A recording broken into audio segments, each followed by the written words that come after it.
One last test. Testing, 1, 2, 3. Testing, testing.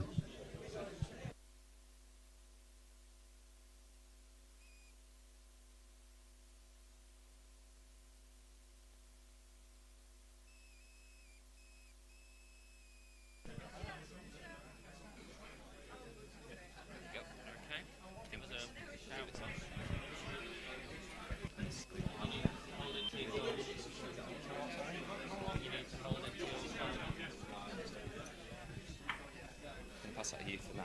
Thank you, mate. Pass that on.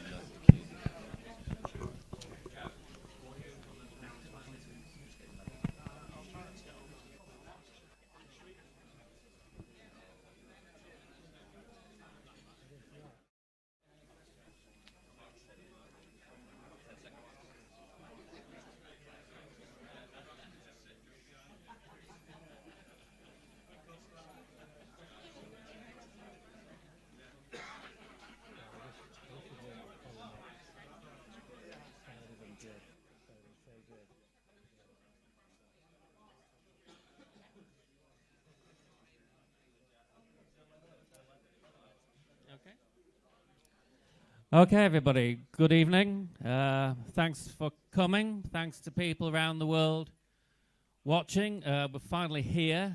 It's had to be changed a couple of times due to things beyond our control and that cup run that no one was expecting.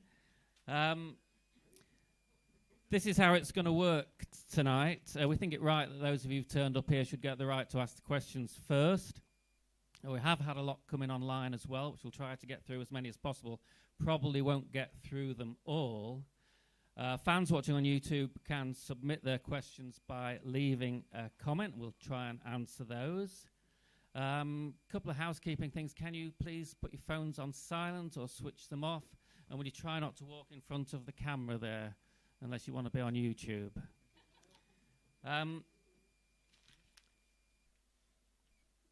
It's the chance to ask the questions I haven't asked. It's nothing off limits. Polite questions, please. I don't want to tell anyone to shut up. That's a reference to the previous one. So it's time to meet your panel, just in case you didn't know who they were. We have, at the far end, Jason Stockwood, co-owner, Debbie Cook, CEO, Andrew Pettit, co-owner, and Paul Hurst, manager. I think we ought to introduce them with a round of applause, and perhaps a special one for Paul and his team following Tuesday night.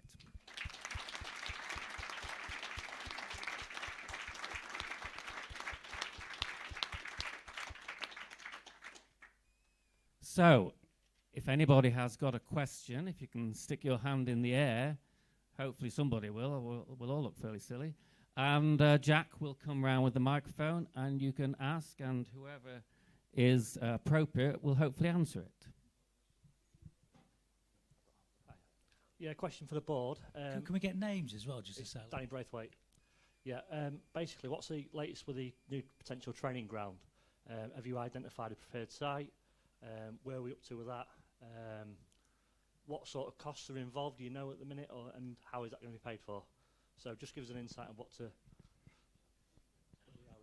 Okay, so I'll take this one. So it's a process that we've started, as you know, from when we first looked at the club. We felt that there was an opportunity to improve the facilities at the training ground. So it's been an 18-month process, and we've kind of gone through a very rigorous process where we essentially tried to look at what good looked like in terms of what other clubs were doing. We looked at Premier League clubs right down to sort of clubs locally to us that have put new training grounds in place, and tried to learn in terms of what worked, what didn't work, design-wise, scale-wise, location-wise. We can maybe come on to location a little bit as well. From that side, we then started to look with the help of Mark Hodson, architects in locally, at sites that could be suitable for the location of the training ground, and put together quite a relatively long list of sites that could be suitable, but then started to dismiss them for various reasons, either size or availability or cost or access, and various other things. And so having identified a few suitable sites, we then started to lay on top of that a little bit more detail in terms of the design of the ground, and how many pitches can we put on? Can we fit on the right artificial pitches? Thinking about the facilities that we want for the club, and came to a conclusion in terms of that that configuration and layout. Then the next stage, having identified, and we have identified a preferred site. There are other sites that are potential, but we have identified a preferred site. Then we're currently in the stage now of having finalised the design of what we think works. I think we're going to be delivering very massive upgrade on what's been there in the past in terms of facilities. And again, we've looked and worked closely with Paul and Chris and the team to really understand what they want and how we work through things. We have had an aspiration from the start to make sure we create something that's of aspiration for obviously the club in terms of excellence of facilities, in terms of aspiration for the academy to get to the first team, and also to have a community, significant community angle to it. And they've all been considerations in both location and thought process around things. Where we are currently, and the reason we haven't yet gone public in terms of location, we're not proposing to do so tonight. I'm afraid there's no big reveal tonight in that context. But we are now working with solicitors to prepare contracts and to get the preferred site secured. We'll need to go through a planning process with North East Lincolnshire Council. Again, we've spoken to them and they're supportive of what we're looking to do. So hopefully that will be a process rather than a problem. As far as the costs are concerned, obviously we've been going through, it's not just a cost of living crisis for all of us, but there's been a big inflation in the construction world. So we've been looking to try and nail down the costs and something that we do in property, sort of value engineer the opportunity to make sure that we've got something that works. So that's now progressing. We think, again, to answer another part of your question, sort of ballpark costs are going to be sort of £5-6 million. So it's not insignificant. So then once we've got the site secured and we've started the planning process, we've announced the site, we'll be looking for partners to help us fund it. And obviously the club and Jason and myself are committed to contributing to that, but we're not bottomless pit in terms of capital, so we're going to need some partners, and both commercial partners and perhaps other partners. And there's also Debbie's working very hard to seek whatever government and other grant and other support is available. So we're working all the angles, working with with a partner in terms of the site itself, and hopefully we'll have some news. And again, I know we've been talking about this for a while, but we're not just sitting on our hands. We're actually waiting till the right moment to actually know that we've got the site secured before we go public. We've got a couple of other questions on the training ground. I know that certain clubs have moved their training ground to help geographically. I think Barrow train in Manchester and things like that. I think I probably know the answer already, or at least I hope I do. Would you ever consider moving the training ground away from Grimsby? Yeah, well, thanks for the question. Based on Andrew's answer, we've got time for one more after this as well, so thank you. Sorry, Andrew. No, look, we're not. We think there's more value in creating something that's a community asset. So the first priority is to improve the facilities for the first team, make sure that we're doing everything we can to fulfil the ambition for the club, which is to go up and on beyond where we are today, which has always been. And we think the trade-off between being out of town, and I'm sure we're going to come on to the transfer window stuff, I imagine there's one or two questions about that, but the trade-off on what we can get access to by being in Sheffield or Manchester, offset against we want to do something for our community and for the town, we think that prioritises it.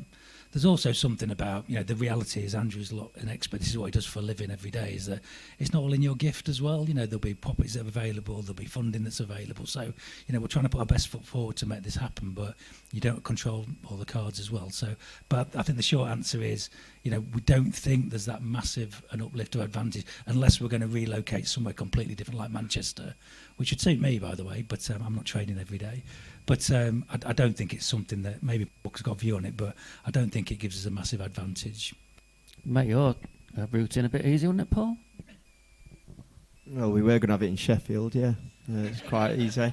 No, look, I think ultimately it's Grimsby Town Football Club, and I'm fully behind the decision in terms of keeping it local. Can it have advantages? Absolutely it can. There's no doubt. Barra's the example that we've just used. Some players have signed there because of they train in Manchester. They've no interest in Barra, as in they go there once a week, more often than not, to play a game of football. It's because it's in Manchester. So does it cause some challenges? Yes. However, I think as Jason touched on in particular, it's important for the football club, for the people, more than anything, the fans, that it's local. Now, that doesn't mean it has to be bang in the middle of Grimsby. We've got a ground that's in Cleethorpes. It's not in Grimsby, so that's a bit of a contradiction in itself. So, but yeah, it will be local. Any other questions on the training ground itself while we're on that subject? You want to come back a little bit? If obviously tomorrow you got a preferred site and it's all been, you got the contracts, just for example, for argument's sake, what sort of timescale would you then be looking at in terms of delivering the project? Have you got any idea of what that would be? Yeah, I think it's once you're ready to put a spade in the ground, and again, I won't go through all the detail but things like getting the contractor lined up, that takes a few months, and getting the planning lined up, that takes some time. So, if we can get a spade in the ground within 12 months, I think we'll be doing well. And then from there, it's a sort of 12-month or so delivery period. And just finally on that, Paul, has that been a problem for you, the fact that getting people to Grimsby? I know we're going to move on to the geography and other transfers later on, but would it make life a lot easier for you? I'm not sure on the training ground, just generally. Location, whether we like it or not, is an issue. And I think there might be a question later to maybe expand slightly, but the short answer is it can be an issue. Okay, have we got another question from anybody? Oh good, Jack's having to walk around a bit. I've done that job, so try and get him moving around if we can. Yeah, my name's John Edwards. I'd like to ask the owners, I've heard that you've paid off the previous owner, John Fenty. Have you paid John Fenty for the shares, or have you used out of your own pocket, or have you used the club money to pay the shares? Hi John, that's a good question. Are you an accountant by any chance? Is that the... No, it's all out of our own cash. So we bought the equity ourselves, our cash. That was the transaction we did to come into the club. The monies that we've put in, both in terms of the investments that we've made and paying the debt back, is also our money. So yeah, no, it's all our own cash. And it's all fully repaid now. The John Fenty payments. You can have a round of applause for that if you want.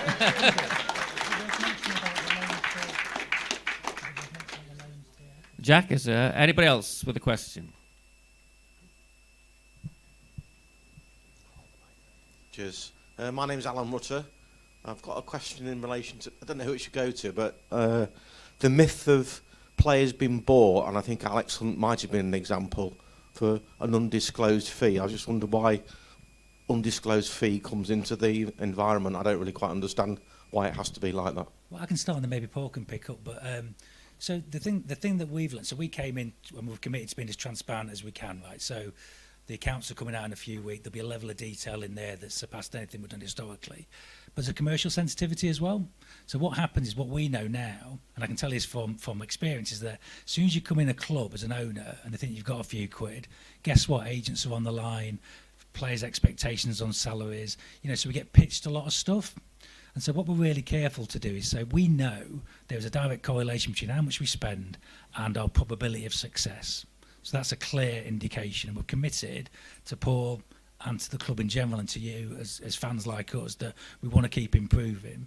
But there's something about you can't declare the numbers, because as soon as those numbers are out there, is that you peg yourself. There's something called anchoring in negotiation. You peg yourself as a price and it always goes up, it never comes down. So it's really important from a negotiation point of view. So we're not doing it to be clever or to be canny in any way, but if we suddenly declare all the money we spend on players, the next one won't be cheaper. The next wage won't be lower. It's just a straight line. That's all. It's a commercial reason. So we're not trying to be cute about it. But if you declare you've got money, you have people knocking on your door, and so we've just got to be clever about that. And you know, you'll hear me say a lot. Actually, Debbie and I talk a lot about football's not different to any other part of life, apart from it's in the public profile. And as soon as people see Grimsby, and I mean, there was some conversation tonight around people just straight line the gate receipts, for example, that suddenly were swimming in money, or season ticket was suddenly swimming in money. Right, this club will lose money this year and last year. We are, because we're investing and we're committing to investing. But as soon as you look like, you only have to look at the wage inflation and the inflation on transfers in the Premier League. It never comes down; it always goes up, and no one does it. So if you declare and be ultra transparent, you'd be a fool, quite frankly, because you're just basically deleveraging your own position in every negotiation. Does that make sense, Dan? So it's not about trying to be cute with fans at all. When you see the accounts, we're going beyond what we need to declare in terms of transparency. But what we don't want to do is put ourselves at a disadvantage in a negotiation. I mean, the accounts will tell the story later, because you have to. The players are assets in the balance sheet, so you'll have them in the balance sheet. They'll amortise over you know the term of the contract.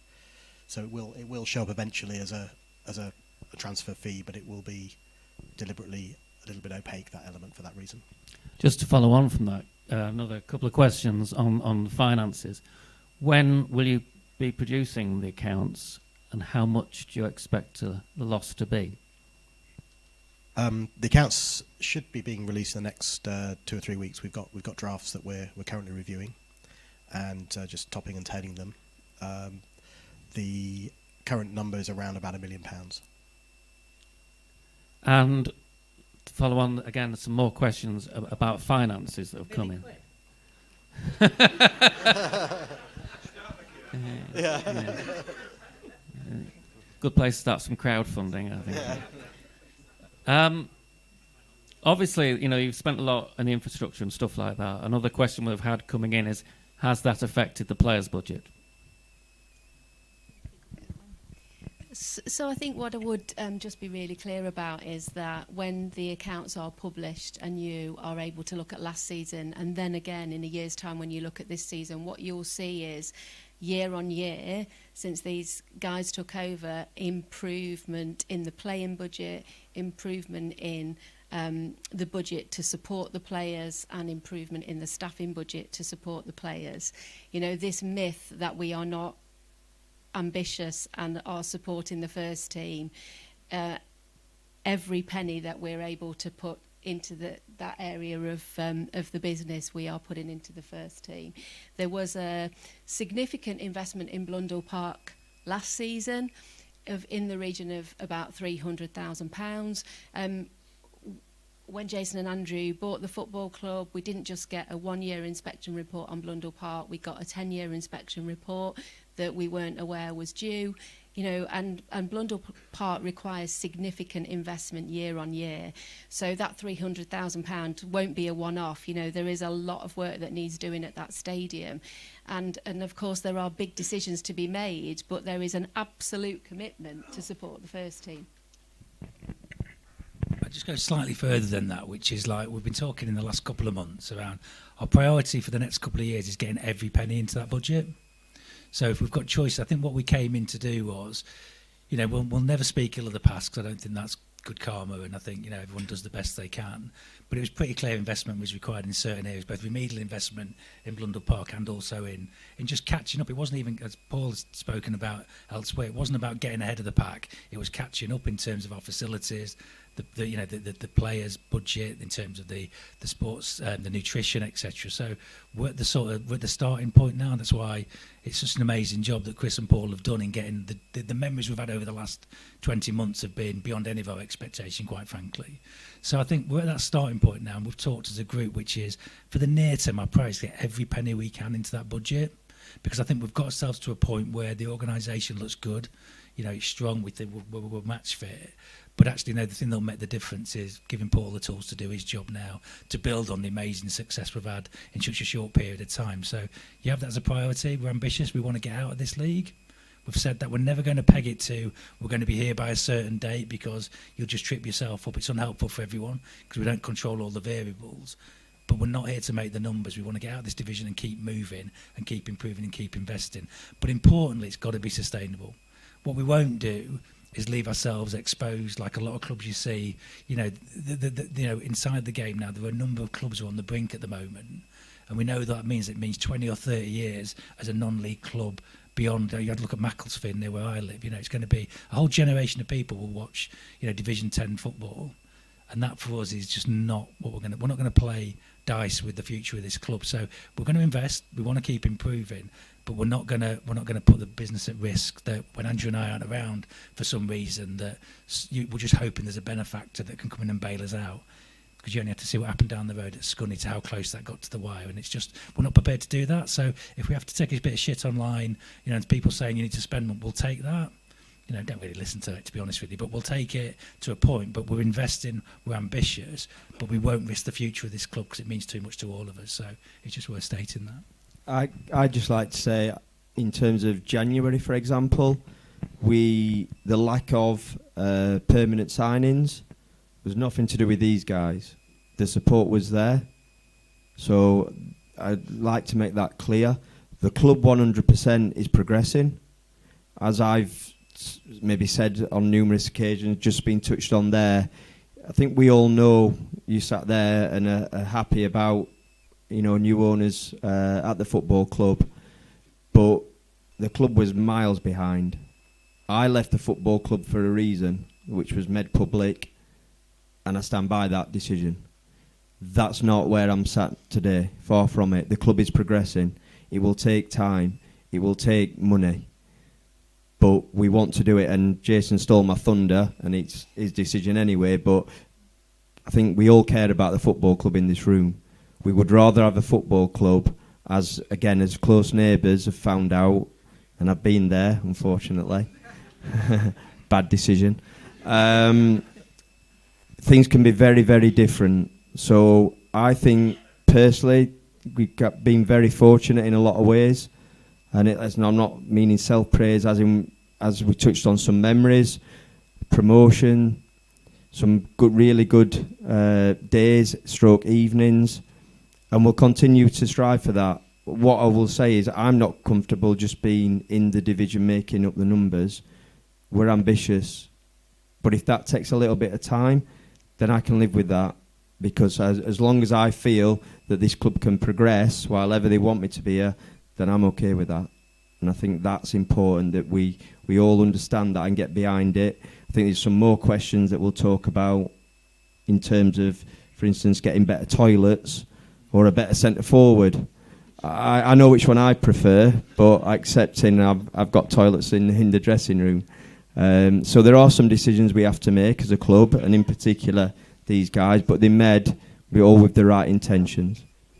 And being Paul's raised the toilets, he's stolen my thunder a little bit as well, just to say we are absolutely committed to listening to you, our supporters. You know, please never think that because we don't respond or because we don't do a particular thing that you raised in the fan survey that we're not listening.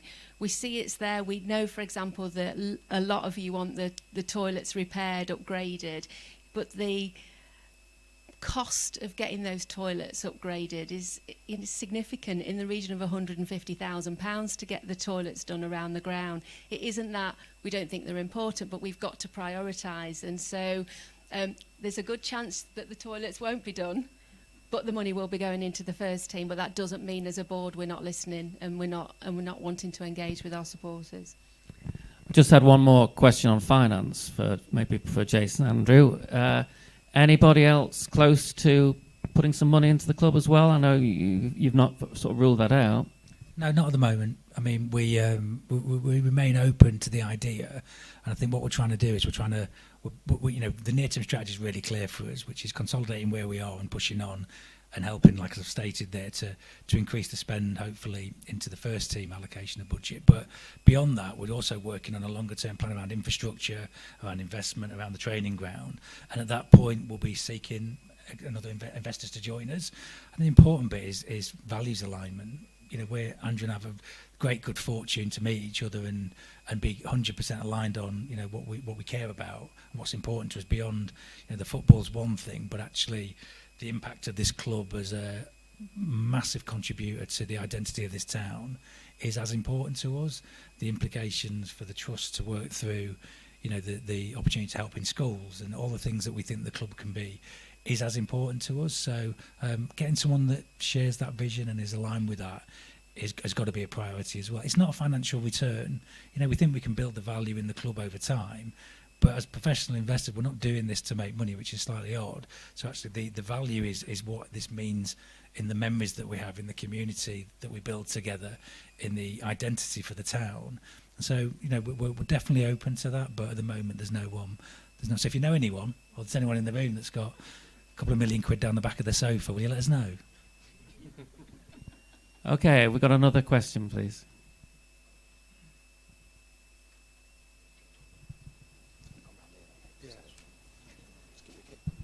Carl Vivian's name. I'll just mine regards social media. You just touched on it, Jason, a minute ago. I'm good friends with a groundsman here, and I think it was the Harrogate game that was called off, wasn't it? There was a massive slagging match on social media because it was his fault because it was -7 and the game was called off. And I know it upset his wife a bit because she knows how hard he works and what effort he puts into it and stuff. Which is by the by. My question to you, mainly Paul, when we've obviously forgot about the playoff games and the success of last year, certain people on social media, when we lose a couple of games and you get lambasted by not many people, I do have to say a lot of the names are the same. Does it bother you, affect you? Do you read it? Do you go on the fishy? Do your family? Does your wife? Do you read it? Because some of it is, you know, ridiculous. What some of the things you read that's put. Personally, I don't read it, but I can be made aware of it. Whether that's friends or so-called friends, whether it's I don't know, my daughter, my wife, my mother-in-law. Because they've got this thing where they can't help themselves sometimes. So you find certain things out.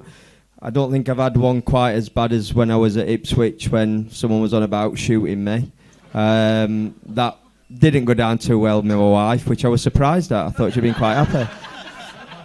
Yeah, I do have to keep checking them life insurance documents. But no, look, I'm fully aware that it's part and parcel of the job. Whether I think it's right, people are always entitled to their opinions. Now, how they are put across can be, I think, wrong, is the sort of bottom line with it.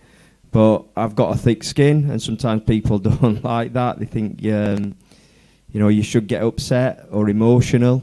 But ultimately, being in this job long enough, it was kind of summed up the other night. I had, telling this to Debbie earlier, I had someone while I was on the pitch come up to me and say, "Well done, Paul. I think you might be all right for another week." That's in our own environment, which again, well, just about. I thought we've got a game Saturday. That could change. And then someone else, I had a message from someone that I know and said, "Where are the haters now? But they might soon be back." And that's just life as a football manager. To a lesser degree, I think players can go through similar things. I think the difference there is they're certainly younger than I am, unfortunately, and they're the ones that have to really perform out there. Like, I respect all of you for supporting the club, but if you shout at me and I'm stood over there, and I don't know, I know there's a narrative around me making subs, for example. If you tell me to make a sub, I'm less likely to make that sub. And that's just the way I'm built. I can't lie about that. So you're not that's not going to affect team selection or anything like that. Whereas the players, it can. I think someone can go out there and it affect their performance, and I don't think anyone wants that. You know, we've got a player at the minute that certainly I saw a positive backlash from the fans in terms of trying to get behind them. It was blatantly obvious at one of the home games. I won't name them. Some of you will probably know what I'm talking about. And that was nice, but it shouldn't have to happen, because we want the players to perform to the best. And part of that, we speak about it a lot. The fitness is one side. What's between their ears is massive. And I'll try and help with that. Chris will try and help, the rest of the staff. But sometimes it can be quite lonely out there, despite having some teammates around you. So, yeah, I would rather it be directed at me, in truth, than the players. But it's maybe quite sad, but just part of the job. I just build on that, because I've been thinking quite a lot about it recently, because this is new to me in the last couple of years. Like I've consciously stayed away from public profile stuff in the businesses that I've built, and you can't help it with this a little bit. And so I've been thinking about it in three buckets. I've sort of, through my life, I've thought about, which is you have people that support you, and obviously that's great, and you get feedback and criticism, but that's fine.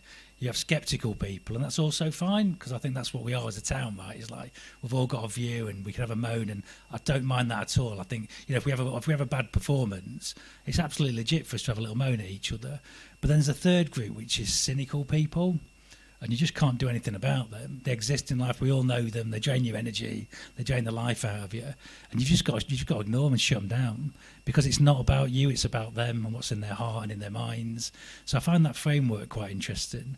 And there's another thing I've thought about. I talk to my kids a lot about this. It's like your reputation you can't always control, because what you all think about us is up to you, right? And that's your legitimate opinion. What you can control is your own character and your integrity. And I think we know that we're acting with integrity. We've got the best intentions for the club every day we're here. And so we know that. And so occasionally when you get... It's always anonymous, right? It's always one of the idiots anonymous as well. So I was thinking at the weekend about starting to block people, because they just keep popping up. And I'm just like, it's just boring more than anything else, isn't it? Just saying... But I actually feel a little bit sad as well. I'm thinking it's just someone shouting into the wind because of something else in their life or their background. It's not about discussion and debate and improving the club. It's just about having a rant. And so I think I'm going to start blocking those people online. I don't like the idea, but it's just like they're not interested in improving this place like we all are. They just want to make some noise, don't they? And that's about them, not about us. So I've been thinking quite deeply about that. But it's I think also it's interesting, because I've heard it's in my notes for the weekend, but Paul said it in a different way on a different time when I met Alan Buckley said it to me. But I've thought about it in life, which is you're never as good as people say you are, and you're never as bad. The bins still need taking out. My wife still wants me to moan to me to go shopping. It's like, that's the stuff, right, that matters. So Tuesday night was brilliant, but we're suddenly not Barcelona. Swindon 5-0 was suddenly not the worst team in the UK. The truth's somewhere between the two. And as long as you can keep that sort of steady course and you don't veer too wide with your emotions either way. But those cynics, they can do one, quite frankly.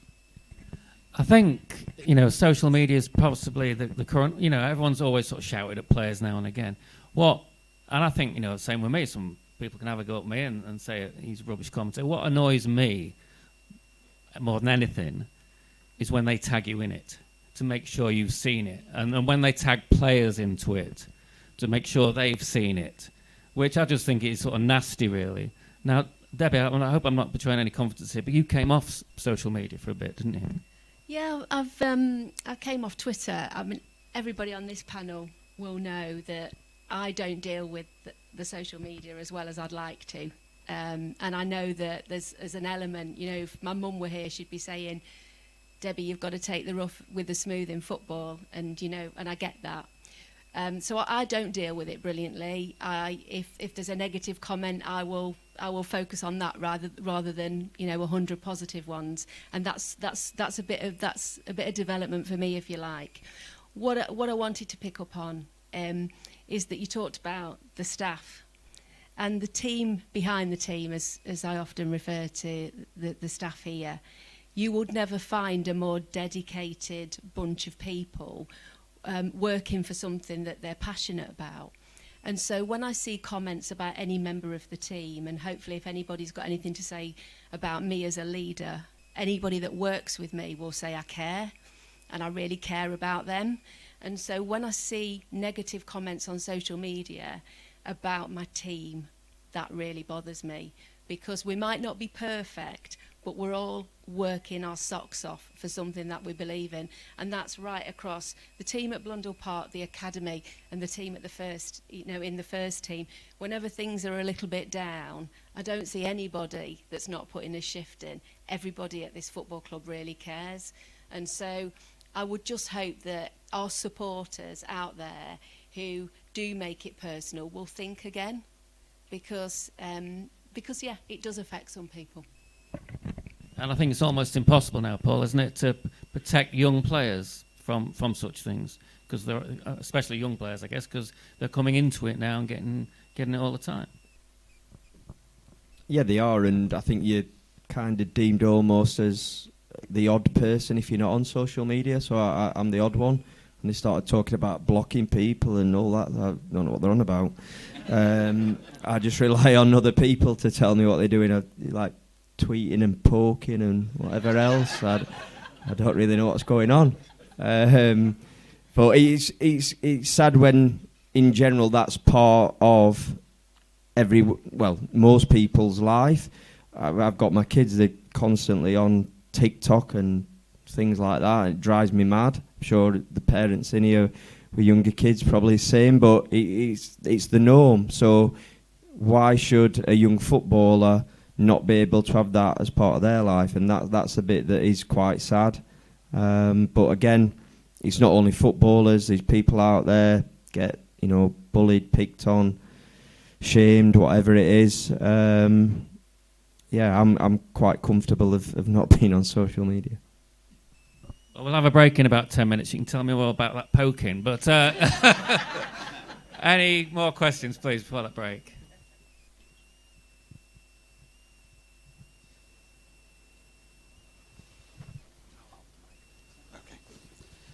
Hello, Steve Kirby.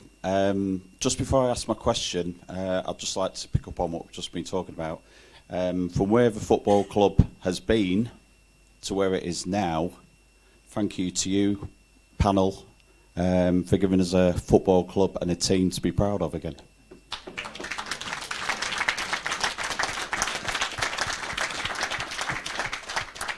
Obviously, with it being a fans forum, I cannot go without mentioning the playoffs from last season. Obviously, I've supported Town since 1975, through the good and the bad. I think from a drama point of view, I don't think I've ever experienced anything like the playoffs last season. Before the Wrexham game, I had a full head of hair. Slight exaggeration, but... but my question is, to, obviously other panel can answer it in their own way. Obviously, for Paul, from your point of view, all your years in management, have you ever experienced anything like that? And obviously, as owners, what was your feelings on the whole playoff scenario? I haven't, is a sort of short answer, and I don't think I ever will again. I think that's what I talk about. Whatever happens in the coming years, I think to have those moments was incredible. And obviously it started at Notts County with the last sort of kick of the game almost to take it to extra time, to then win the game, to then go to Wrexham. And let's face it, no one really gave us much of a chance, apart from maybe you guys, but you know the general football world. And then to go through that game was, I think I kind of was emotional afterwards, not instantly. At the time, said I went back in the dressing room, then came out and did that interview, and it was like almost in a shock, I think. And as some of you know, I'm not really an emotional person, so that was strange for myself to experience. And then to the final, it wasn't at Wembley. Initially, I was a little bit sort of upset about that. In the end, it didn't really matter. I loved going there. I'd been there once before, but not in the same context. And having had a great preparation, we then got to the stadium late because of a roadblock, and then finding a bridge that we couldn't get under. And you're thinking all that preparation's gone out the window. Plus, I'll share a story we were talking earlier. I'd forgot my lucky boxer shorts, so we had absolutely no chance of winning the final. and then through my wife and Debbie, they arrived and we won the game.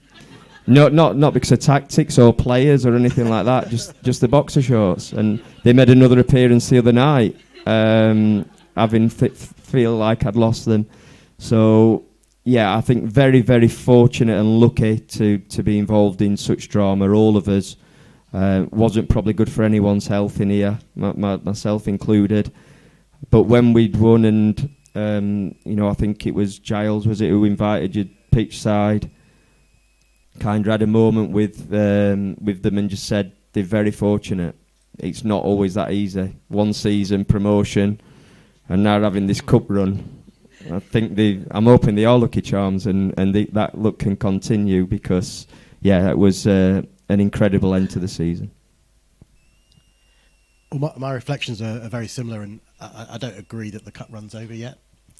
So anyway, next year's European campaign is going to be even better. But no, it was, for me, it was an amazing fortnight. I don't think, as a town fan like yourself, for a long time, it's will live long in the memory. My little anecdote, unusual anecdote, apart from, as you say, that fantastic gesture by Giles for Jason and I, was for the Wrexham game. Unfortunately, I was away on business in Austin, Texas. So it was 6:30 in the morning because it was a 12:30 kickoff, and I was sitting in my hotel room with my iPad, watching the game. And when John scored the goal that was disallowed in the first 5 minutes, I leapt out my chair and screamed my head off. Ran around the room, which must have shocked a few of the people in the neighbouring rooms because it was still quite early in the morning. And then, of course, it got worse because there was another 5 times that I did exactly the same thing. So, it was an amazing experience and something that will live, long in the memory. And as we often say, this is all about making memories, and they will be forever and hopefully memorialised in many ways over time. These guys know that I was watching some footage recently, and I cried again. I'm a big crier, and I think that what sticks in my mind, other than Paul's boxer shorts, which I will come on to because it wasn't in the job description, was just how we shared it together. It's, it sounds a bit of a cliche, but the things we experience with our families and together and with the players and the whole team were just, they were just outstanding. Probably some of the best moments I've ever had in my life, and to have my family with me sharing that and then sharing it with everyone else, it was just really special. And to see what that meant for everybody involved at Grimsby Town Football Club and then obviously the fans was just amazing. So back to Paul's boxer shorts. Paul's really superstitious, aren't you, Paul? And so am I. So my nails are black and white at the moment, and that's because they were black and white when we beat Stockport last Easter, and they were black and white for the playoff final. So an emergency appointment was black and white for Tuesday night. It's a big game. The nails have got to do it. So I hear him. I know what it's like. And so when I got the message to say Paul's forgot his lucky pants, can you do a trade-off? I was already a nervous wreck at the stadium. Paul's wife came and we did a little trade-off, handbag to handbag. But they weren't in a bag or anything. She literally just scooped them out of her bag and put them into my bag. Please tell me they were clean, Debbie. A bit like a dodgy deal. But the rest is history. We got them down to the changing rooms. They were late arriving, but we got them in, and the rest is history, as I say. I'm not sure you can follow that, Jason, but please try. My pants were soiled after the Wrexham game. I don't know if that's information. Seems we're on a theme here, but I tell you, I know there's nothing to add. Actually, it was remarkable, wasn't it? I mean, just as a fan, the experience of it. One of the things for me was just realising how much it means. We sort of know it collectively. But Andrew's had a season ticket for years. I lived away, so I used to come like 8 or 9 times a year, and you sort of feel it, but you're coming out of town. But I remember being at the London Stadium and just looking around, and we were going and chatting to everyone and just seeing people's families, and I was just like, there's nothing like it. There's nothing like. I thought again a lot about what are the institutions in our communities that have that power on us. They're so wedded to our identity, and those memories are just.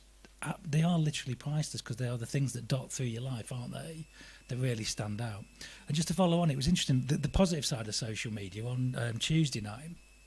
I can't remember, there was some kid on there saying, he just said, oh look, he was born on he was born the year we were last in the 5th round, so he's never experienced this. And I thought, God, that's amazing. Like when he's in his 50s, he'll be talking about that night at Luton. Like that we talk about Wimbledon in '89, mate. That was an equivalent, if not better, experience, wasn't it? And you sort of, it just keeps bringing it home to me again and again that I don't need reminding, but it hits me every time just how much this means to us all and how it goes right into the root of our being and who we are. And those magical experiences that were just an absolute fairy tale was part of that. So it doesn't need re-emphasising, but I think it's a good reminder of something that's so life-affirming and so positive for all of us. And it was just truly beautiful, wasn't it? Because it was so unscripted and it was so dramatic that there hasn't been a sequence of games like that in world football, let alone for our own club. So as we said, we're trying to memorialise that. We'll talk to maybe later, but I think we want to keeping those memories alive as well. But importantly, keep building more like Tuesday night. I think the open top bus and the town hall as well, seeing all the fans there and kind of the singing and things like that, just kind of different because you get caught up in the moment or on the day, and then you probably go and get drunk and then do an interview the next day and can't really speak. Debbie had the pleasure of seeing me the next day, and then that and I've been fortunate to do that twice in terms of the open top bus and the town hall and just the turnout. I saw some imagery after that and some footage. It's incredible, and for me that's something to talk about in terms of trying to get out there and show people, because we know it, but people sometimes, and I'm talking people as in particularly players, don't understand the sort of backing that we get. Often they might, I can show them a number and I can say we're the 3rd best supported team in the league, or how much of the capacity we fill, etc. I think unless they see it, because let's be honest, again, we're talking about a generational thing in social media. Kids now want to learn by watching a video. They don't want to be sitting in a classroom. I know they still do to a degree, but they want to watch. They watch people playing games. Again, I've never understood that. Why don't you play it yourself? But that's what happens now. And some of that imagery, I think, can be really powerful to show just what a fan base we do have. I'll tell you what, another quick memory though. Actually, I took my lad. My lad was sick that day, so he was off school. He came with me. And I've had this 3 times, and there's a couple of you in the audience tonight. Someone said to him, "Oh, what, are you having a nice day with your granddad?" And I keep getting that still, so that's another. But I did say to him, as we were coming down into the town centre, I didn't know what to expect in the square, and I said to him, I wonder if anyone's turned up, and I genuinely didn't know. I had no idea. So when we came round there and saw everyone, I was like, it was just absolutely outstanding, So again, it's lovely to have those experiences with our families as well. Well, I think it's time for a 15-minute break. I'm just going to read the thread on the fish sheet, which is already 15 pages long, entitled Debbie Cook and Paul's Underpants. So we'll have a little break for drink, toilet, back in 15 minutes. Thank you.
Still muted. That's on. Yours is on. This is JT. Going all right? Yeah, it's going right. Yeah, it's going okay. There you go. What time did we finish? About 10 to, wasn't it? We finished at 10 to, yeah. Still on for a 9 o'clock finish. That on the end as well.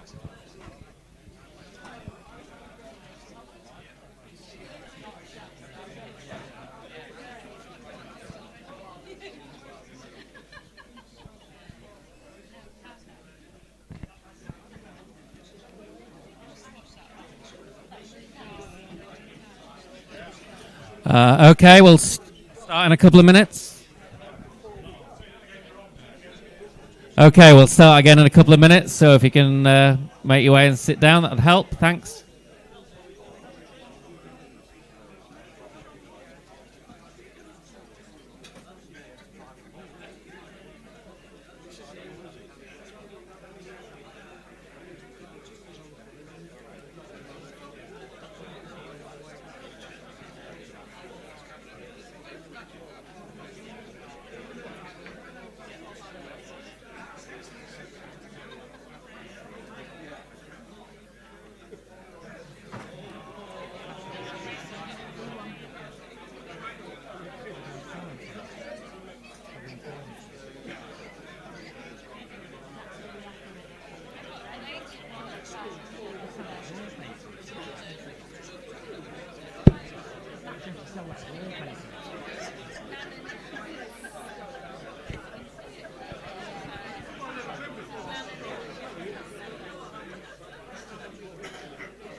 Okay, welcome back. Ready to start?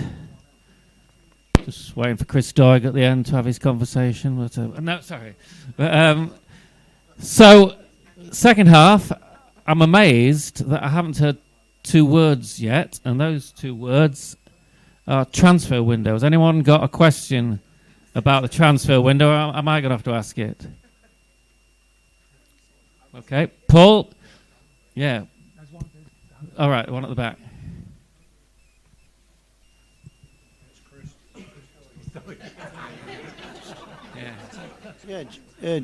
John Edwards would like to ask Paul about the youth team. Neil Woods keeps producing teams year after year, season after season, and they're quite successful, but we never seem to see any lads coming through.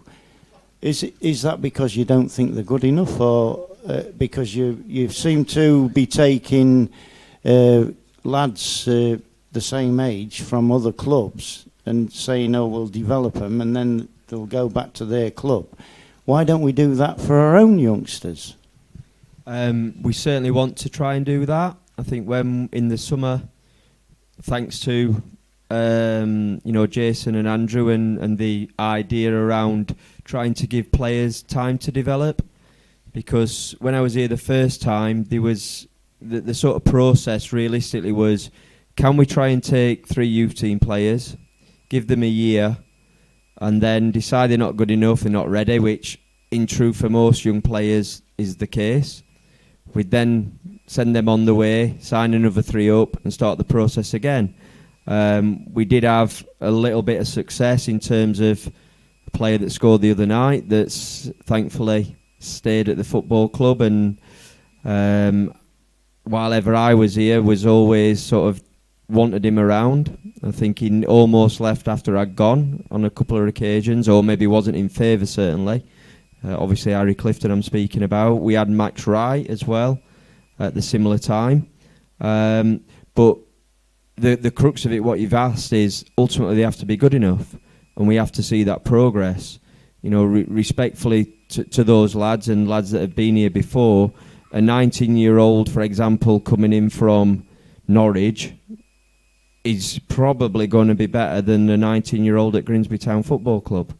We've had Matty Pollock. He's probably one of the other ones that have played in COVID times when I came back and then was sold. But there's also a little bit around some of the players. Ben Grist is the example. If they're that good now, coming through at a younger age, they often leave the football club before they get to the point of the as in the youth team. So there's still a lot of good work going on by Neil, Callum and the team there, absolutely. But the players have to be good enough in the end. And at the minute, don't feel any of them are quite ready. And whether they will be, time will tell. Young Edwin came on the other day. Now, admittedly, that was through circumstance. But we're working hard to try and change that in terms of giving them the time required to get up to speed. But trust me, there's a big sort of jump from youth team to playing first team football. Thank you for that, Paul.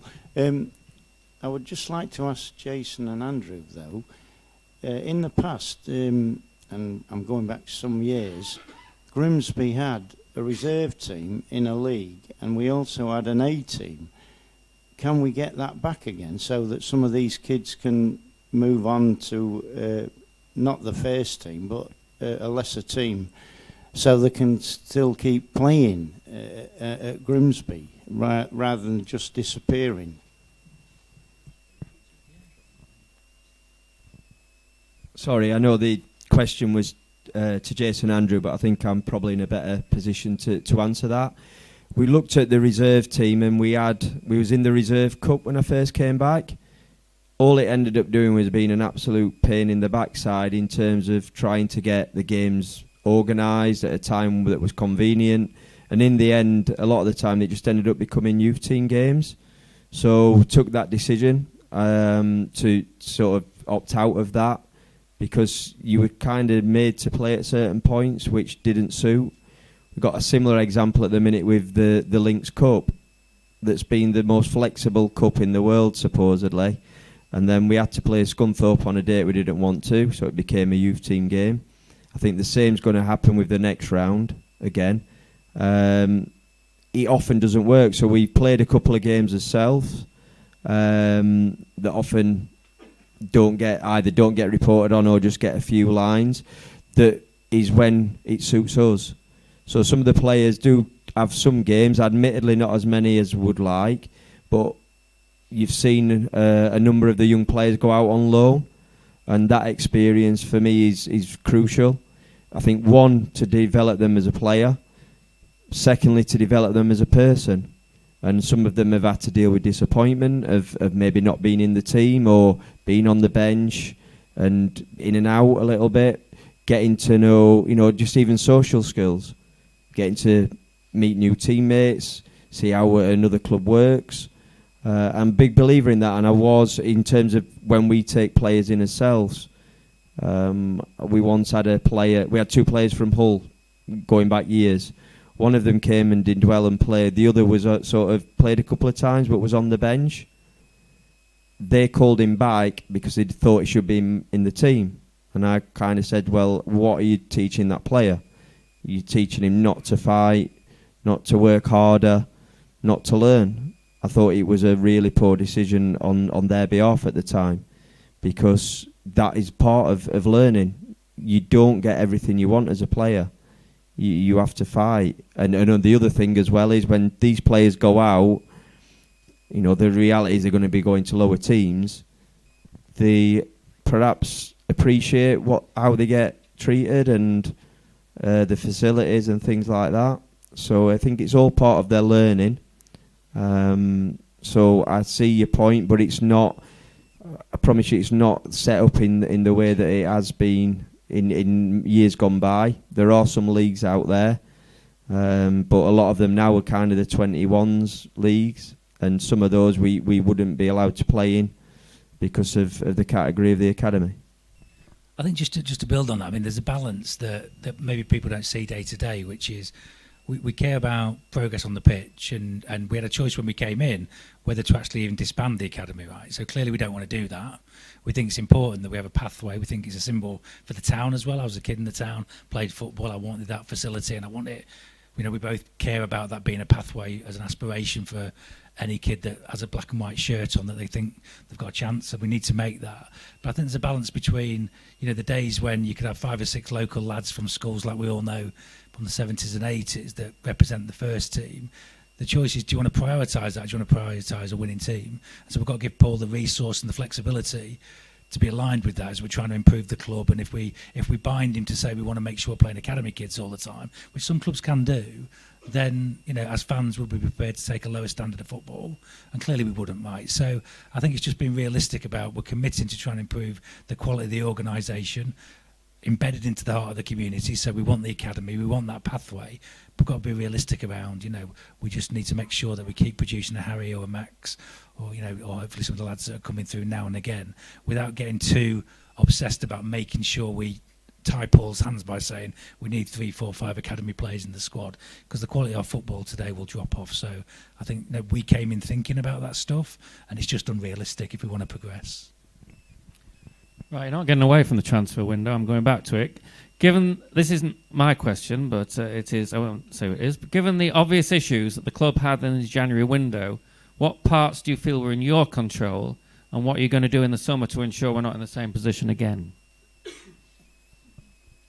I think first thing I'd say is the January transfer window is the more difficult one anyway. There's no getting away from that. I think the way that the clubs are now, with rules and squads, there are less players available.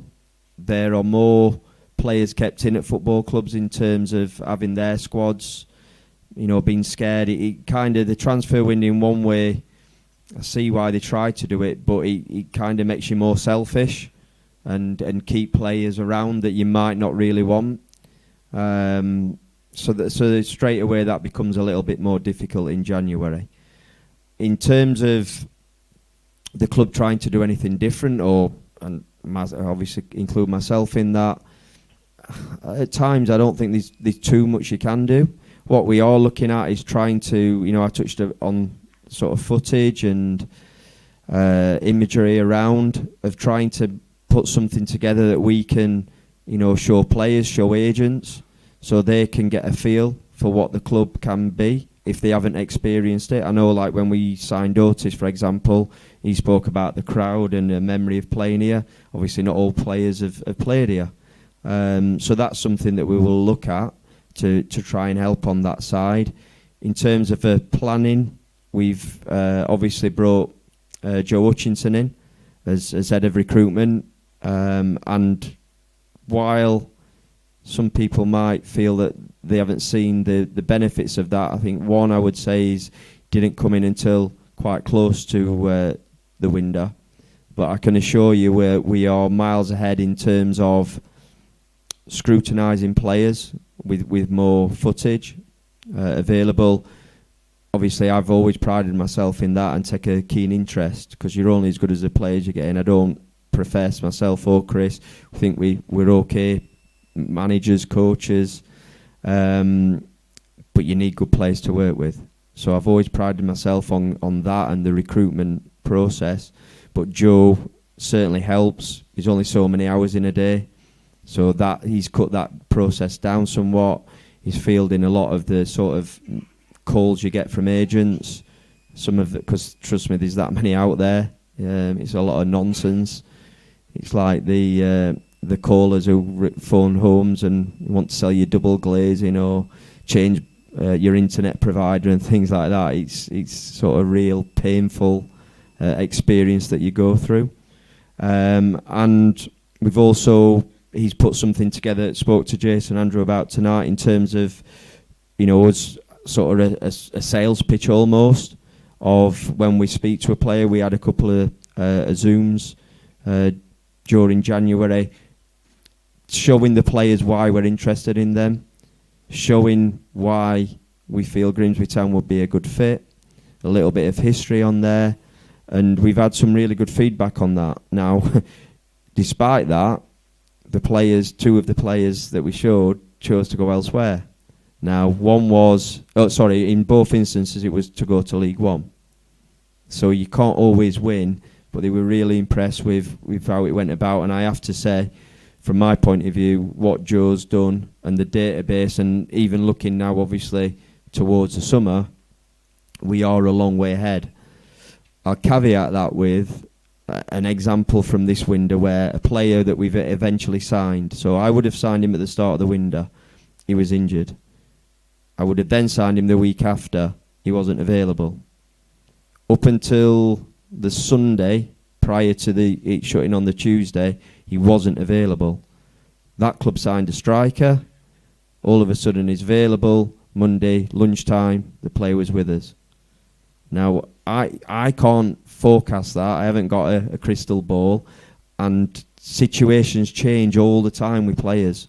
There was another player that we tried to get in, he wasn't available. He wasn't interested in leaving his football club in January. Deadline day, I saw that he'd signed for a League One club on a permanent transfer. Situations change all the time, and trust me, when you're maybe getting frustrated at home, multiply that by about 100 and you probably get somewhere close to where I'm at times with it, because you have agents that throw spanners in the work or basically lie or tell you a false story. Players change their minds. Club situations change. The position we were obviously really focusing on, everybody, centre forward. We identified 22 centre forwards that we felt we had a genuine chance of getting. So throughout on that list, I think we got down to about 8 where we had proper conversations. Some with just no interest. You mentioned Grimsby Town, respectfully, no interest whatsoever. So the door's closed. When we got down to those, we lost out on 1 or 2 because of money, 1 or 2 because of level, as I've just touched on, and the last one that I touched on earlier, location. Now, there's only so many players that I want to bring to the football club, and I won't just bring rubbish in. You know, sometimes you might really need a player just for your numbers, for your squad. But that's just a little example of this window and genuinely how that's gone. I haven't just made that number up. We've got the list, I've got the names, and, you know, one lad was coming in a different position now. I spoke to him on the afternoon. We spoke about relocating. He was all up for that. Drove down to here, to Blundell Park. As we arrived, Joe got a message. He's signing for another club. I'd spoke to him an hour and a half before to come down here to wait for him to come. And that wasn't anything to do with money in the end. But that's just the sort of frustrations that you go through, and just a little insight for you. It's difficult, it really is. But you want the players that want to come in the end as well. You know, I don't want that person to sign and then instantly regret his decision, because we won't get the best out of him. And just kind of give a bit of insight as well. So again, this is something we didn't know till we were involved with the club. Is like the amount of activity and work. So this is where the online stuff again is like when people just throw in comments online, it's like everyone's grafting, working around the clock, this false deadline. And then the important thing that everyone needs to know, and I think most people in this room do get it, is that what Paul stated there about getting the right people in the organisation, you build the culture. If we get someone wrong, if we overpay just because we get desperate, it can change the whole dynamic of a culture overnight.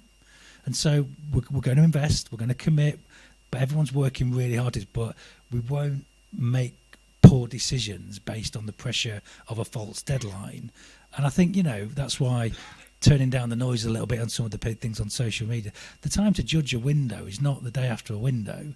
It'll be in May, you know, in reality. But I think that whole thing about lack of effort and then, you know, the sort of reaction that we've had in the last 2 games, you know, we're building. And I think what we've stated as a board is like, as long as we sit here feeling like there's an opportunity to improve each time, then that's when we'll continue to be. If there's a time where we've run out of ideas or energy or money, then we're happy to hand it on to someone else. But at the moment, there's loads of ways we can improve. But it does need a little bit of patience to make sure we don't make poor short-term decisions off the pressure of social media, someone else, to disrupt the massive investment in culture that is led by Paul and Chris and Debbie in the organisation. So I'm happy to take that, from people online who shout about that. But it's really critical, having a view on building for the long term and getting it right without just responding to the noise is absolutely critical. And Paul and Chris did an amazing job at that. Paul, were you in for Andrew Dallas? I think I've said before, don't believe everything you read or hear. But on that one, what I will say is the player didn't want to come. So it doesn't matter. It was never about money. The player didn't want to come. So I don't know where you go with that. Why? I think he believes maybe, or the what we were told at least, a bigger move in his eyes. So yeah, we guess we'll see what happens with that one. But that's similar with others. And just to touch on the point, because I know I said it and I'm not going away from it. In an ideal world, we would have signed a couple of centre forwards that would have been with us. They'd have been permanent signings and with us for the next couple of seasons. They weren't there in the end.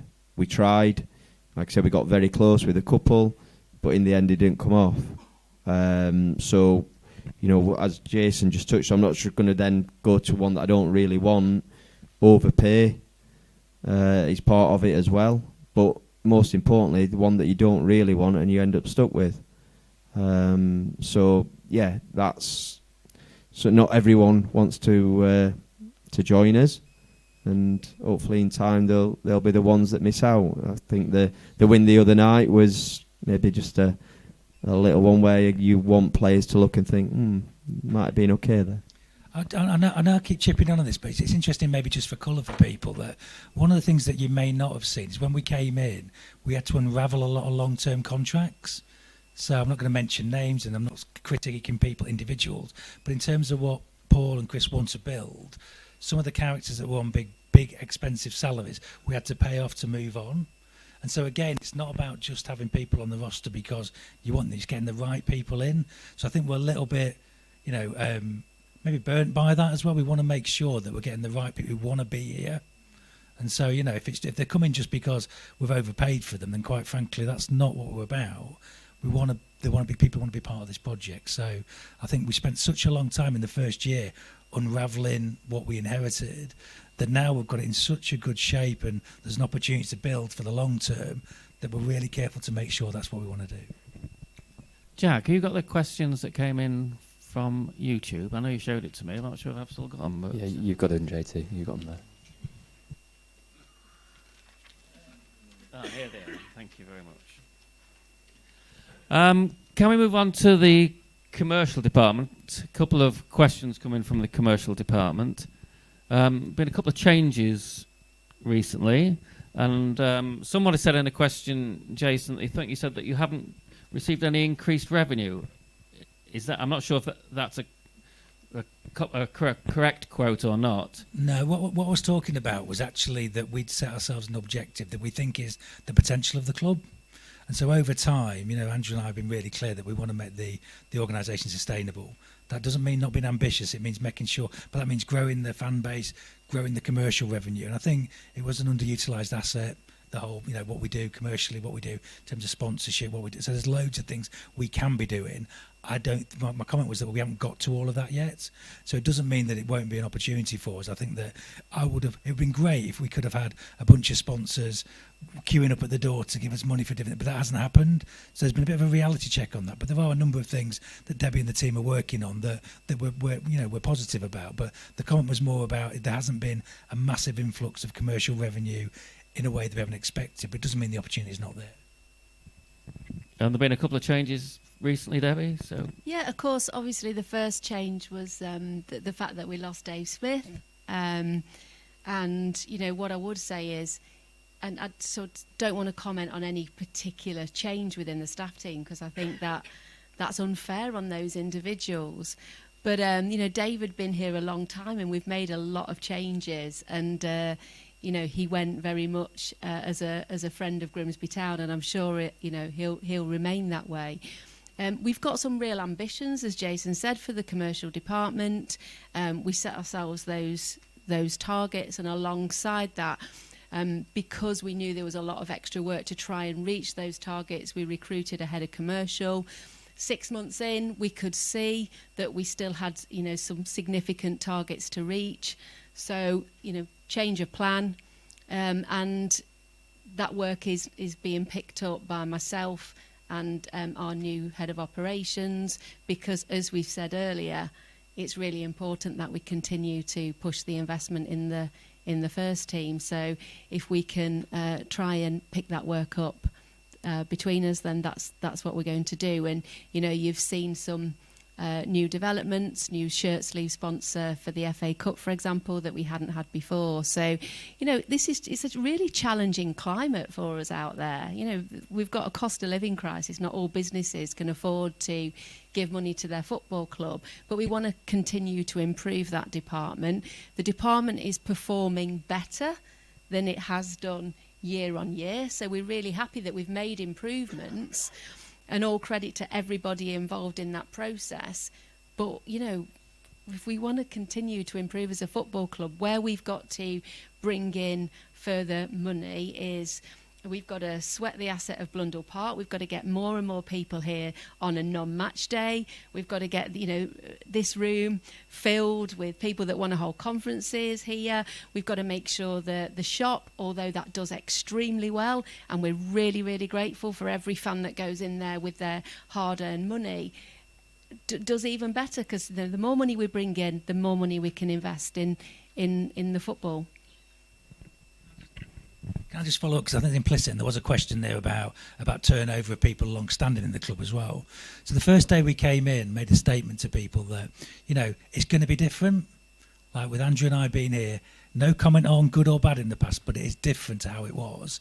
And that's not for everyone as well. I'm fine with that. We're totally fine with that. Is that we've got different expectations of what we want the club to be, the professionalism, the quality that we need, the improvements we want to make, the modernisation of the club. We care about the culture remaining strong. And not everyone's going to make that journey. So totally fine with that. We treat people well. We also, when they leave as well, we make sure of that. But at the same time, make no bones about it, there are changes in the organisation. That's why we hired Debbie, to make those changes, and actually doing a brilliant job on taking the organisation, you know, where it needs to go. But I think some of the comments about individuals there, you know, shouldn't be made, you know, making some sort of second guessing about why people come and go, because there will be changes, but our expectations and our level of professionalism are different now. And that's for people to decide as well. So just to put that out there, comments about individual, we won't go into that. But at the same time, won't shy away from it. Is actually, we want to improve the organisation, and it means it doesn't suit some people as well. Staying on the commercial theme, a couple of questions about buying tickets and the problems that have been buying tickets, particularly for a couple of games this season, and you know, what's happened there and what you're going to do about it.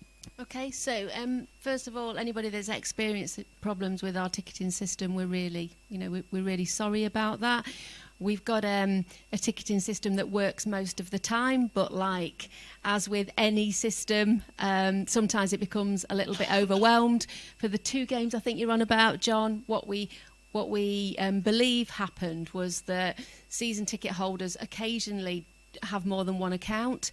So if they'd gone on to buy a ticket for a really popular game and then got chucked off because the system couldn't cope with the demand, and then they'd logged on back again quite quickly, it was still showing that their account was, their ticket had been bought, when that wasn't the case. It was just the system still recognised them as being logged in. Ultimately, we're on a journey of improvement, but the ticketing system works well most of the time. If we wanted to invest in something like Ticketmaster, it would cost us 5 times as much, and that's what we've got to consider.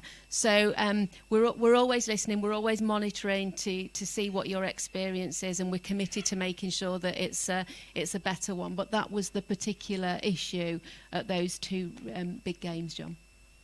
And a couple of other questions coming about commercial. One is about season tickets. Any thoughts on season tickets next year? Will the price go up? Will it be frozen? Or have you not talked about it yet? It's something that's currently under discussion. I suspect that season tickets will go up a little bit.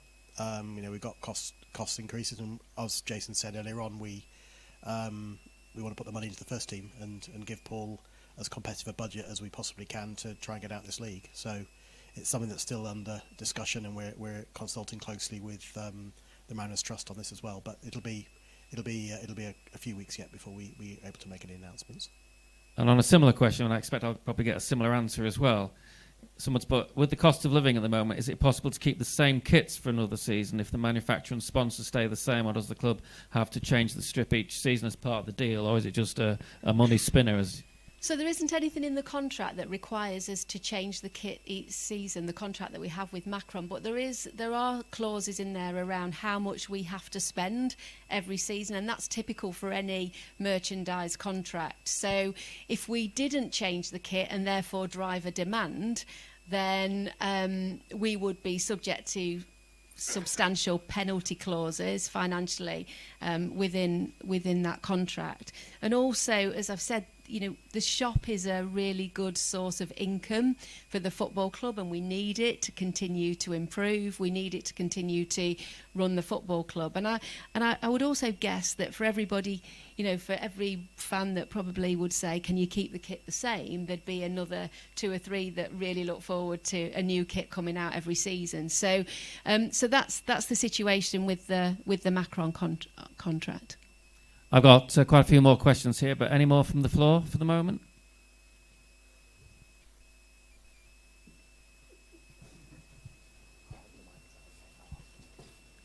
My question's for Paul Hurst. It's regarding players' contracts for next season. Obviously, you won't divulge who you're going to look to sign for next season, but the players that you want to keep for next season, have you started negotiations with them? No, is the honest answer. What I would say is we've got a lot of players that are under contract, because again we're trying to take a little bit longer view in terms of building a squad, and again situations change even within that. As much as we want to try and keep a core group together, naturally there's always some people that will leave the football club, whether that's through them wanting to leave, whether that's kind of someone not being in my plans moving forward. But I don't feel we've got, to my mind, not too many out of contract, not as many as maybe previously. But as it stands, I've took the decision that no talks have taken place with any players. So we, are already looking towards next season and know the players that are with us, and I'm happy with that. I think that's a nice sort of base to build from. But as always, as the word we keep hearing, and it's certainly on my sort of tongue as well, is improvement, and that's what we've got to do. And sometimes those decisions are tough. Sometimes it might not make sense to certain people, but that's, I guess, why I'm manager, and other managers have that decision to make ultimately, unless, I guess, they're a head coach, then they might not always have that. But that's not how I like to work, but be working closely with Joe, as we've said, to identify new players.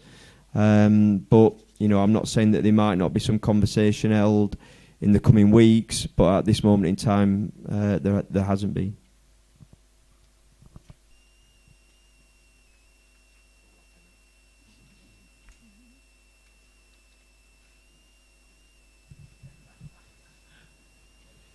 Yeah, it's to the owners really. It's we talk about increasing revenues in the club and everything, and the best way to do that would be to increase capacity. Is there any timeline for improvements in increasing the capacity of the ground? Yeah, it's something that we're obviously looking at. We first of all we need to fill the park, and obviously for the big games we are getting close to capacity. So it's something that we're looking at as part of the kind of overall review. There's clearly some areas that are obvious in terms of infill and adding seats, and we've all, I think a lot of us have been here when we have had temporary seats in the ground, and we want to try and put something that's a bit more permanent if that's the case. It's not as straightforward as just erecting some scaffolding and putting some seats up. The safety side of things, and access and egress, and quite a lot of things, as well as cost and viability. So it's something that's on our agenda. But again, it's sort of, as Jason said earlier on, it's about choices and about where we sort of make sure that we make the smart choices in the short, medium, and long term. And I'd say that's something that is very much part of that process.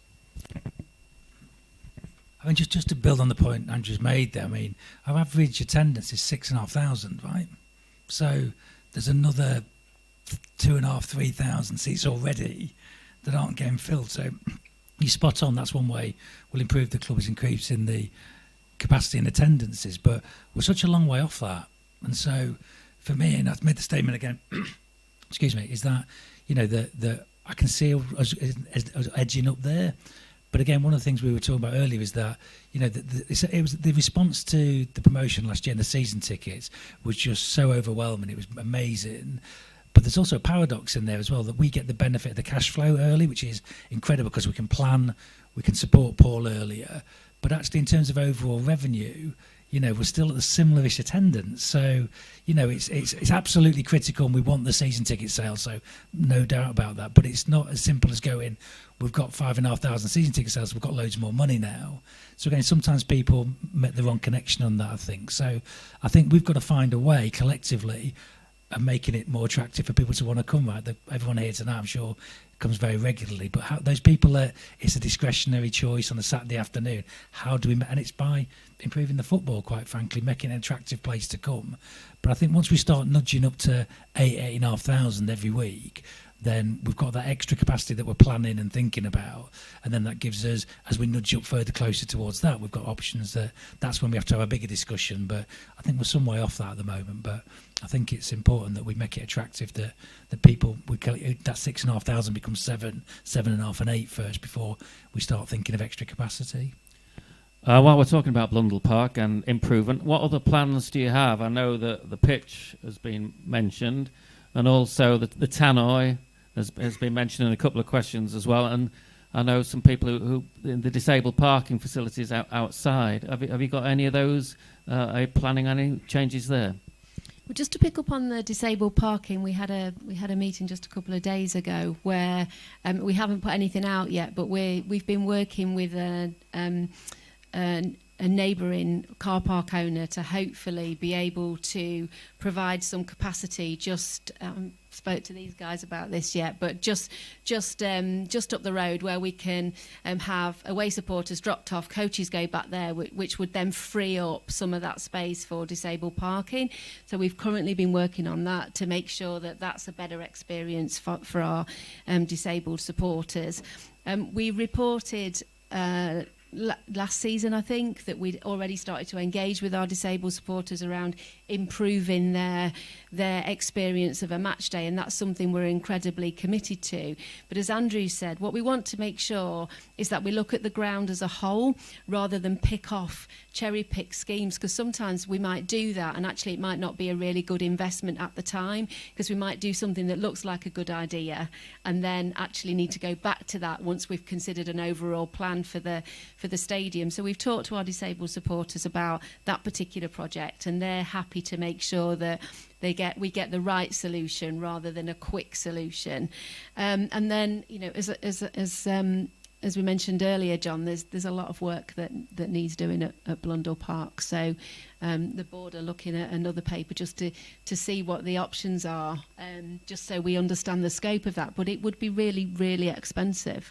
And we're prioritising other areas. Yeah, I just mentioned the pitch. I know there was a lot of games after a lot of rain, which caused problems, but it's not been great this season either. I know there was a bit of work done on it, I think, before the cup game, because I presume you haven't really had a lot of time to do that. But are there plans in the close season to improve the pitch? Absolutely. What I would say first of all is, whatever you do, when we talk about the pitches, don't give the microphone to Paul, because he's already spoken to me about the pitches, as has Chris. So there was significant investment in the pitches at in the close season. When Jason and Andrew came in, there was significant investment in the pitches. In the last 12 to 18 months, somewhere in the region of £100,000. There was, comments come in from the training ground earlier on in the season that, we'd never seen so much grass on there.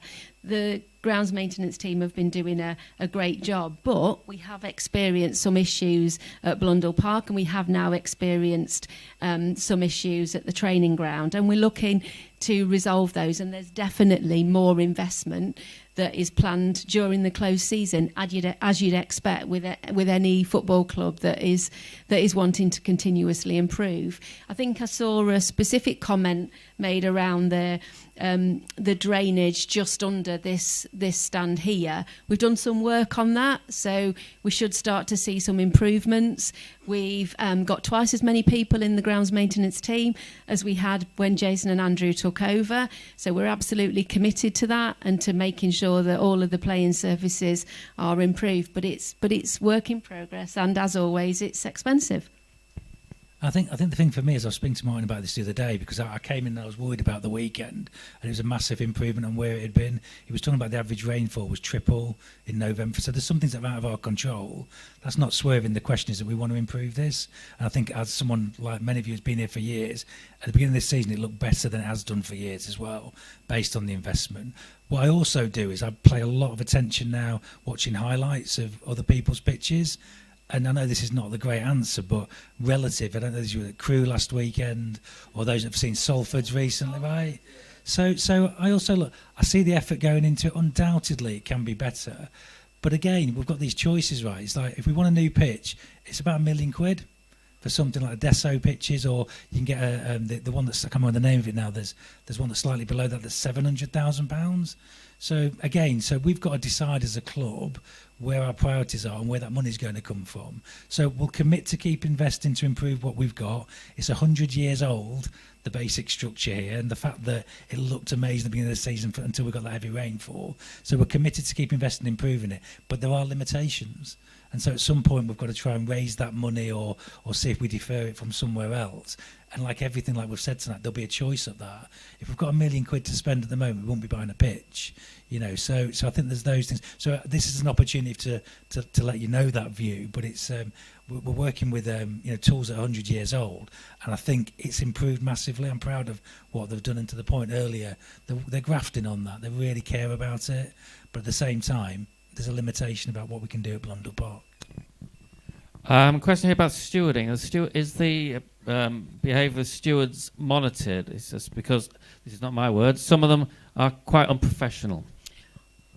Well, I would apologise if we've got unprofessional stewards, and if you want to email in to the club and advise us, in what area of the ground that is, then we'll pick up on that. Our stewards have a difficult job. What we are working towards is to ensure that we have more of our own stewards, and the team here have been working on a comprehensive training programme for those stewards in the last 12 months, because what we inherited was a huge use of agency staff, and that's no disrespect to any of the agency staff, but they're more expensive. But the nature of stewarding is that sometimes we have to have a backup plan, because it's a job that is done usually once a fortnight. Not everybody always turns up if they say they're going to turn up, but we've done some work to improve the quality of those stewards, and we're continuing to do that. I saw that there was a particular comment about how we could do better with the congestion around the back of the main stand, which is noted, and the team will be on that ready for Saturday. Okay, we are coming towards the end. I would like to mention the FA Cup because I think it deserves a mention. But any other questions very quickly?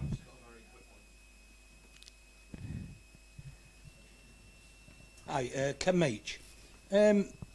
Andrew just pointed out earlier about European football. I know it's probably tongue-in-cheek.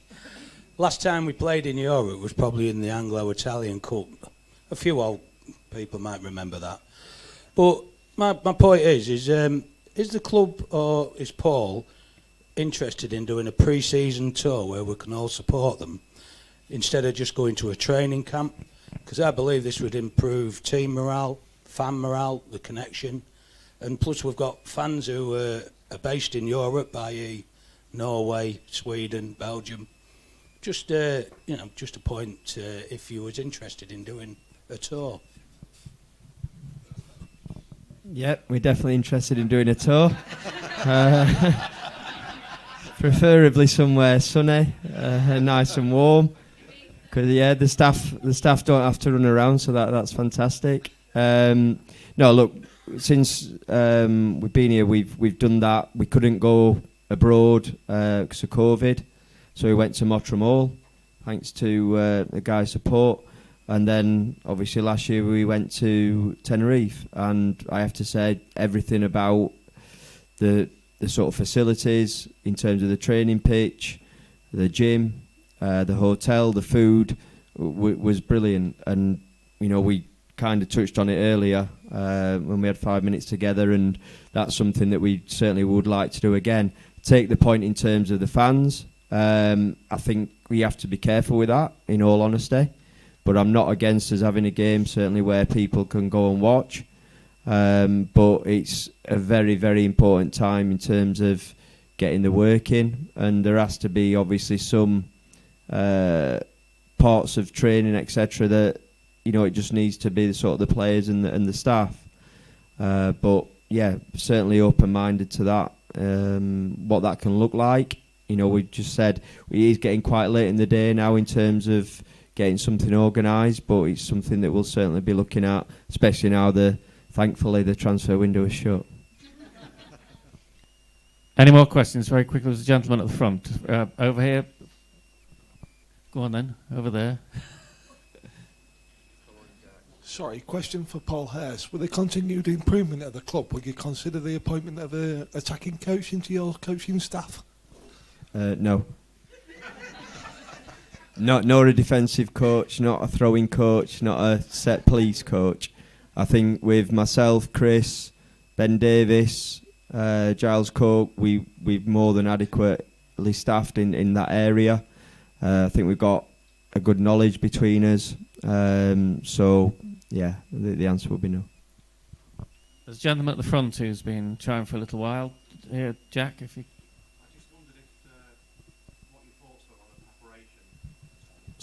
on preparation, because when I was involved working with the football club some time ago, there was some arduous journeys that took place. It seems now you've got better preparation in relation to overnight stays, because it must be obviously quite expensive to put 23 people in a hotel or 24 people in a hotel. I just wondered if you felt that preparation had improved.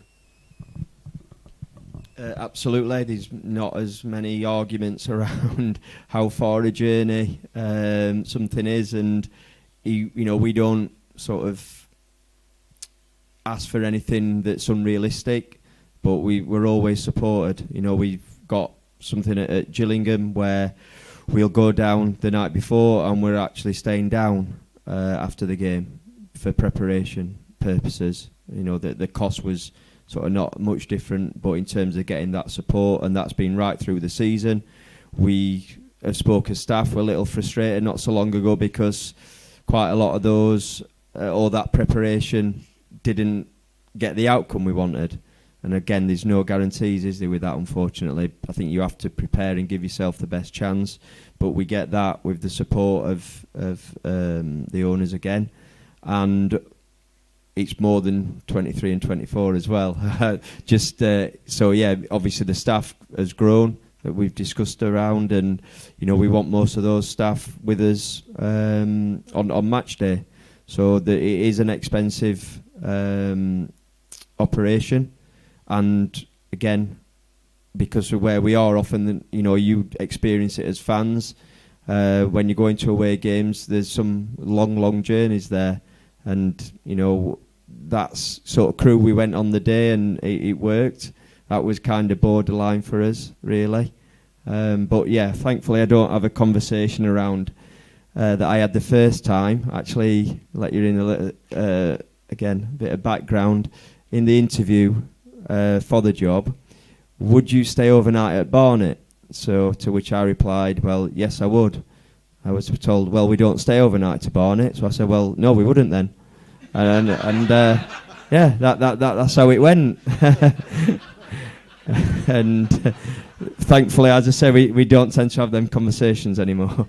Although, Paul, I haven't told Jason and Andrew about Gillingham yet, so thanks for that. Okay, if we can wrap up, I just need to ask a couple of questions about the FA Cup that have come in. First of all, well done again for this fantastic run. How much money have we made from cup competitions so far, and will it go to the players' budget? Yeah, I mean, I think the winning amounts are public. So I think we made 120 for the last game. There's gate receipts. So when you wrap it up, we'd forecast some of that, but not all the win stuff. So it's several £100,000. So again, it's not a straight line, which is saying that money like from season tickets goes to the playing budget. We're trying to improve the playing budget each year, and it makes us have to write smaller checks because there's a loss come in because we're investing in all areas of the club as well. So invariably it makes it easier to have a conversation next year about the budget because we haven't got to put as much money in the next couple of months. So but I think oversimplifies it to go, we've made that money there, therefore it just goes straight into the spreadsheet that Paul sees. So but it definitely makes life easier for us in terms of the losses we were going to have to sustain, and the investment's been more positive now into trying to get every penny we can into that playing budget next year. So that's not been condescending. But it's not a straight line. It's go, we've made 125 grand. Paul gets that straight away. For example, players' bonuses come out of that. There's increased spend on stewards, and so it's a complicated picture, but it definitely helps us that we want to be investing in positive things now, and it makes it easier because it's a smaller check size for us. And I think the last question is, can we charter some planes, please, to take us down to Southampton? Well, should we put the carbon footprint aside, shall we? For that? Is everyone fine with that for the moment? But no, I mean, yes, you can, if you want to, if you'd like to. You have my permission. When I said we, I actually meant you. Paul, what do you think about flying? You were telling us that story earlier, given your superstitions. I don't think it's a good idea. I might let my superstition go out the window, but yeah, I've flown once, lost at Exeter when I was at Ipswich, and then, I don't know, I had a few things to say in the press about the performance, and yeah, it wasn't the best flight I've ever experienced. I think the one for the pre-season trip will be far more enjoyable, to be honest. So yeah, we'll see, but it's a long way for everyone, and I know some of you are going to miss out on that, and that's, it is a shame. You can watch it on TV, of course, and as Jason's sort of commented, I did see a tweet somehow. We wouldn't sort of care if it were, what was it, Timbuktu, or was it something? Yeah, on a Monday morning in Timbuktu, we'd still all be invested in that one way or another. We're just about finished. What I would like to do, and I meant to do this at the start actually, so I'll do it at the finish. We'll just go down the line, and is there anything else any of you want to add, or where we are, say where we are, anything that hasn't been mentioned so far? Jason, if I start with you.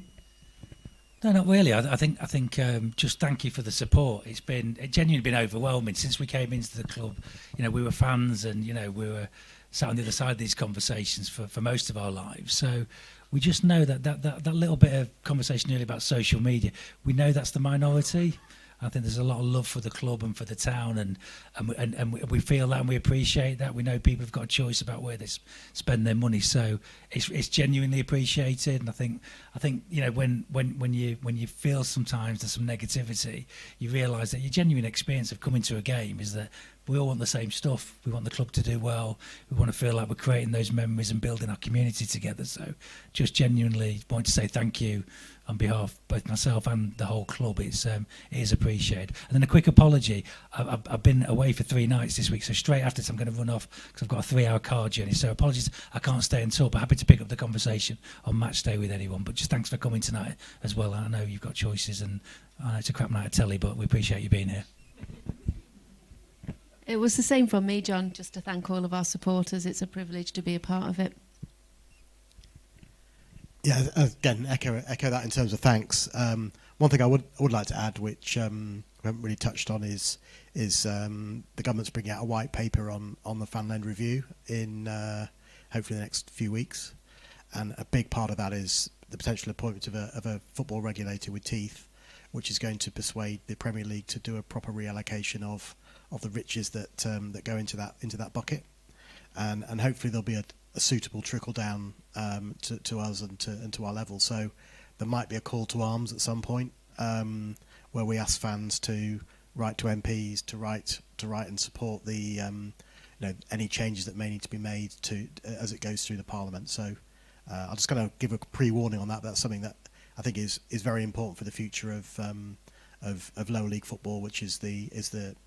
And I'm not suggesting we're going to stay forever in lower league, after our European victory, but yeah, it's for me it's something that's it's a sort of a once in a generation opportunity to make a proper tilt of the financial side of football in favour of clubs like Grimsby. Oh, fine. Obviously, thank you again for your support. It genuinely means a lot. And just speaking to someone there in terms of, when support matters. I've wrote this in my programme notes a few times. It's not when we're winning and it's easy and we're playing really well. It's when, the team's maybe behind, when it's not playing so well. That's when, from a player's point of view, most importantly, as I've touched on earlier, that's when the support really matters. And the other thing that I've said in quite a few interviews is the club's in good hands. I promise you that. Whatever happens in the future, because the biggest thing is they're invested, and I don't mean financially, they are. But as I said, they're not in it to make money. It's not the business to go into to make money. But they do really care. And every decision they make is with sort of the best interests. Whether they're always going to be right or people have different views, and unfortunately I'm sure they can't appease everyone. They can't sort every problem or idea that people have, but they are genuinely, and as if I was sat where you are as a fan of the football club, I'd be really pleased and comforted with that. I think, again, without going over old ground, I've experienced the feelings from you, the different sort of feel there is at the football club. It feels a totally different club from the first time I was here. It genuinely does. And our success on the pitch, which I have to, obviously, is my main role to try and make that happen with the players, etc. That always helps. But there's a lot more behind just than the result on a Saturday or a Tuesday night, whatever it is. That makes people's weekends better. It puts a smile on people's face. It creates memories if you can get a consistent run of it. Of course it does. But overall, you want a club to be proud of, I think. I'd be right in saying that. And, I promise you the people sat up here are doing everything they can to try and make that happen for you.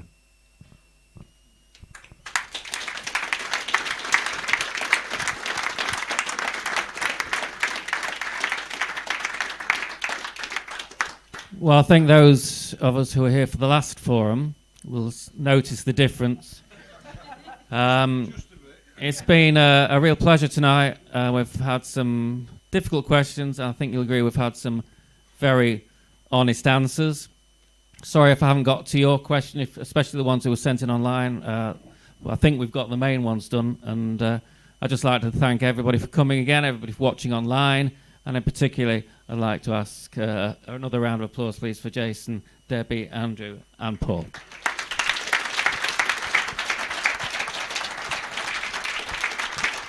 Can I just add one last thing, which is to also thank the voice of the Mariners, Mr. Tonda, for showing up tonight and being such a great kind of facilitator of the evening. So thank you, John.